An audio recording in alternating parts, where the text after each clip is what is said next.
നമുക്ക് ഗുരുവായൂർ അമ്പലത്തിൽ തൊഴാൻ പോകാൻ റെഡി ആയാലോ? അപ്പം ഞാൻ എടുത്തേക്കുന്നത് ഈ ഒരു ബ്ലൂ കളർ സെറ്റ് മുണ്ടാണ് കേട്ടോ. എനിക്ക് തോന്നുന്നത് ഇത് ഞാൻ ലാസ്റ്റ് ടൈം ഓണത്തിന് വാങ്ങിയതാണ്. സെറ്റ് മുണ്ടിൻ്റെയും ബ്ലൗസിൻ്റെയും ലിങ്ക് ഒന്നും ചോദിക്കരുത്, എല്ലാം ഷോപ്പിൽ നിന്നാണ് കേട്ടോ. അപ്പോൾ ചെറിയൊരു സ്കിൻ കെയർ അങ്ങോട്ട് തുടങ്ങി. ആദ്യം മോയ്സ്ചറൈസറാണ് അപ്ലൈ ചെയ്യുന്നത്. ഇവിയോണിൻ്റെ മോയ്സ്ചറൈസറാണ് കേട്ടോ യൂസ് ചെയ്യുന്നത്. ഇത് ഞാൻ നൈറ്റ് ടൈമിലാണ് കൂടുതലും യൂസ് ചെയ്യാറുള്ളത് കേട്ടോ. ഇപ്പോൾ സമയം ഏകദേശം രാത്രി 10 മണിയൊക്കെ ആയിട്ടുണ്ട്. കാരണം നമ്മൾ രാത്രിയിലുള്ള പഴുക്കാമണ്ഡപം കാണാൻ വേണ്ടിയിട്ട് പോകാൻ കേട്ടോ. പഴുക്കാമണ്ഡപം എന്താണെന്ന് അറിയാത്തവർക്കായിട്ട് ഇതാണ് പഴുക്കാമണ്ഡപം കേട്ടോ. അതായത് സ്വർണ്ണ പഴുക്കാമണ്ഡപം എന്ന് പറയും.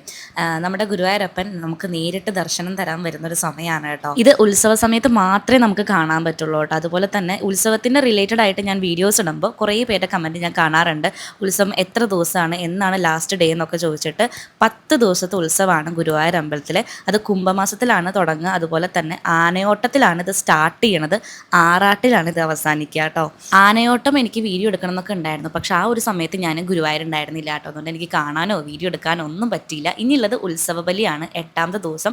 അടുത്ത ദിവസം ഉള്ളത് പള്ളിവേട്ടയാണ് 9ാമത്തെ ദിവസം. 10ാമത്തെ ദിവസമാണ് ആറാട്ട് കേട്ടോ. അപ്പം ഞാനിതാ റെഡി ആയി കഴിഞ്ഞിട്ടുണ്ട്. ഞാൻ യൂസ് ചെയ്തേക്കണ എല്ലാ പ്രൊഡക്റ്റും ഞാൻ ടാഗ് ചെയ്യാം കേട്ടോ, ഓൺലൈനിലാണെങ്കിൽ. അപ്പോൾ അത്രയേ ഉള്ളൂ. ബൈ.